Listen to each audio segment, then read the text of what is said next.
नमस्कार, मैं अविनाश सैनी। मोदी सरकार 3 काले कृषि कानूनों को फिर से वापस लाने जा रही है। जी हाँ, वो कृषि कानून जिनको वापस करवाने के लिए किसानों को लगभग 1.5 साल तक दिल्ली के सरहद पर बैठे रहना पड़ा, आंदोलन करना पड़ा। लगभग 700 किसानों को अपनी शहादत देनी पड़ी, तब जाके किसान उन कृषि कानूनों को वापस करवाने में सफल रहे थे। लेकिन अब जो पता चल रहा है वो ये है कि उसी तरह के कानूनों को मोदी सरकार फिर से वापस लाने जा रही है, एक नए फ्रेमवर्क में, एक नई बोतल में वही पुरानी शराब जिसको कहते हैं वो परोसने जा रही है। ये क्या मामला है, इसके बारे में बात करेंगे डॉक्टर राजेंद्र चौधरी से। डॉक्टर राजेंद्र चौधरी अर्थशास्त्र के प्रोफेसर रहे हैं और इस समय लेखन का काम वो करते हैं, विचारक हैं। तो उनसे बात करते हैं कि ये मामला क्या है। डॉक्टर साहब नमस्कार। नमस्कार अविनाश जी। 25 नवंबर को भारत सरकार के कृषि मंत्रालय ने एक दस्तावेज जारी किया है जिसे कृषि विपणन नीति का प्रारूप कहा गया। अंग्रेजी में ये जारी किया गया और मात्र 15 दिन के लिए सार्वजनिक विमर्श के लिए रखा गया। 15 दिनों के अंदर इसमें सुझाव मांगे गए थे जी। तो ये उस तरीके से कानून तो नहीं ला रहे हैं जैसे पहले कानून लाए थे, सीधे संसद में लाए थे। इस बार ये नीति बनाने की तैयारी है। पर मूल बात ये, महत्वपूर्ण बात ये है कि नीति में वही सभी बिंदु समाहित हैं जो कृषि कानूनों में समाहित थे। तो इसलिए मेरा ये मानना है कि पुरानी शराब को नई बोतल में ढालने की ये प्रयास है, क्योंकि नीति की जो धार है, जो दिशा है, वो वही की वही है जो जिन कृषि कानूनों का किसानों ने लड़कर विरोध किया था और अंततः सरकार को बेमर्जी से वो वापस लेने पड़े थे। तो उनको दोबारा से एक नए तरीके से, परंतु वही नीतियां लाने का ये प्रयास हो रहा है। डॉक्टर साहब, वो कौन कौन सी चीज़ है जिसको दोबारा से लाने की कोशिश हो रही है? 2 चीज़ें बहुत स्पष्ट हैं। इसका ये 39 पेज का मात्र दस्तावेज है, छोटे छोटे इसमें 14 अध्याय हैं। दूसरे अध्याय में जो ये जिसे कहते हैं कि दिशा क्या हो कृषि नीति की, वो दूसरा अध्याय उसके बारे में है। उसमें ये कहा गया है कि किसान को बिक्री के लिए एक से अधिक विकल्प मिलने चाहिए। किसान की मर्जी हो, वो जिसे चाहे उसे बेचे, जैसे चाहे, जब चाहे, जहां चाहे बेचे।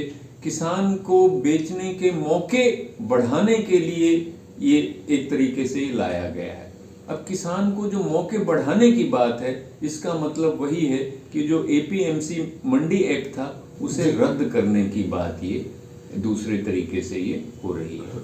इसके पक्ष में जो तर्क दिए जा रहे हैं वो बड़े विस्तार से 2-3-4 पन्नों में उन्होंने दिया है कि कैसे एपीएमसी मंडियां बहुत कम हैं देश में। अलग अलग राज्यों में अलग अलग स्थिति है, बहुत कम है। कुल मिला के एपीएमसी मंडियां बहुत कम है।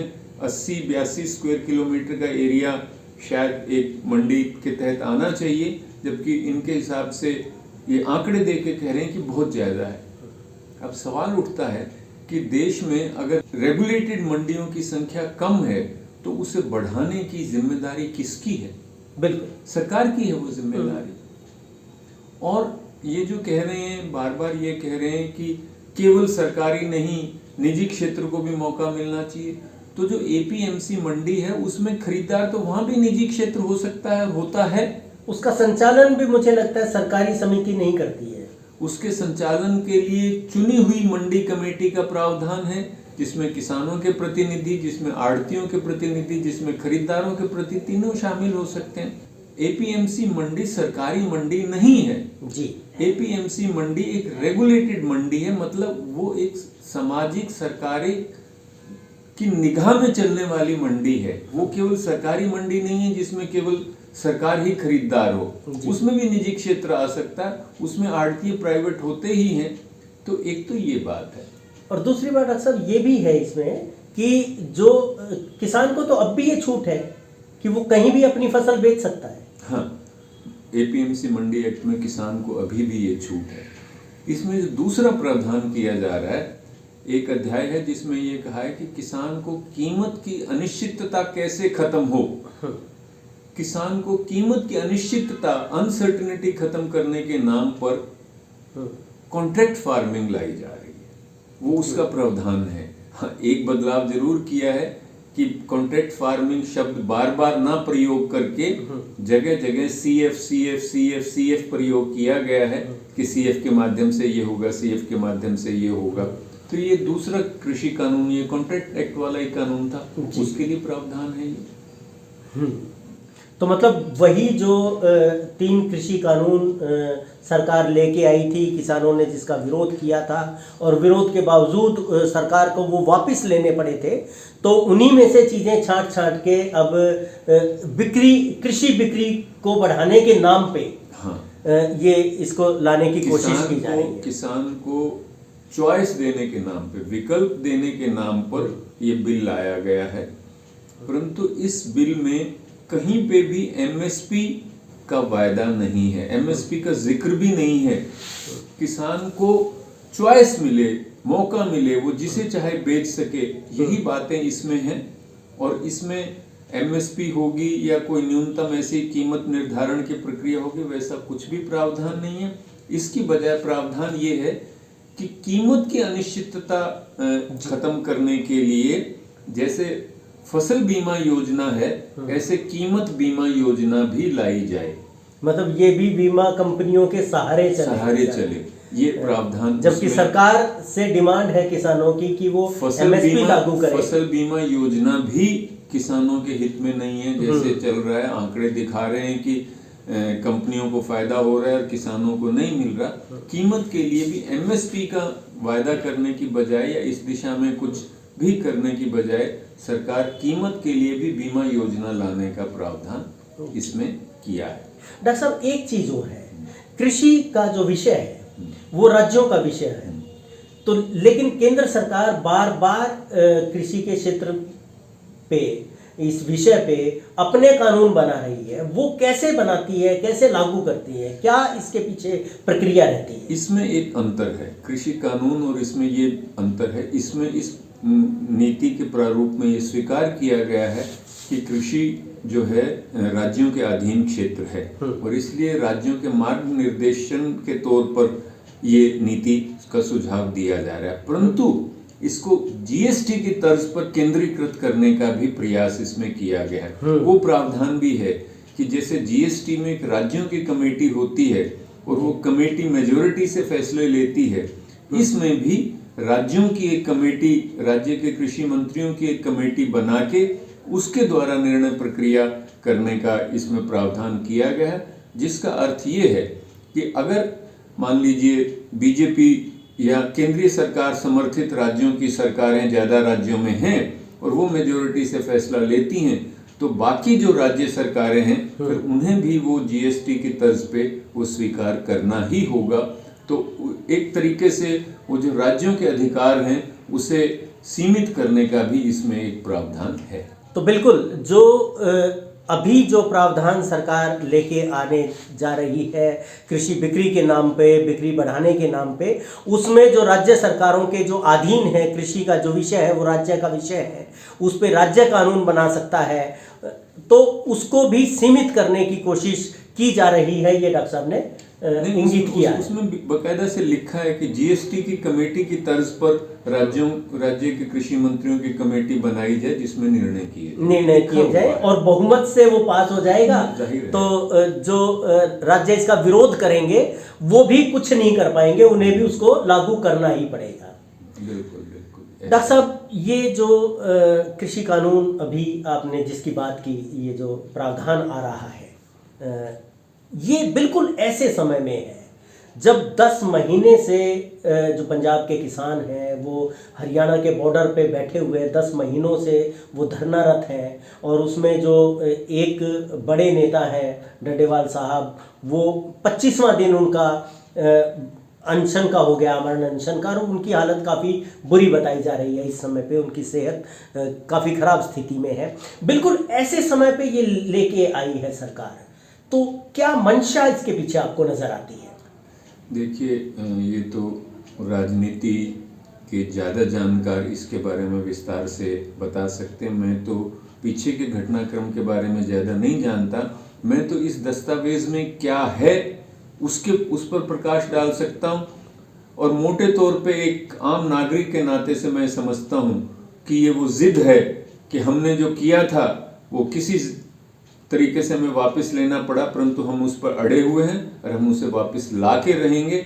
ये यही इंगित करता है, मैं एक आम नागरिक के नाते से तो मैं यही मुझे समझ में आता है। तो मोदी सरकार अपनी जिद पे अड़ी हुई है कि उसे जो कानून वापस लेने पड़े थे किसानों के दबाव में, एक बड़े जनसमूह के दबाव में, उसको किसी भी तरीके से बैकडोर से एंट्री करवाई जाए और उनको वापस लाया जाए।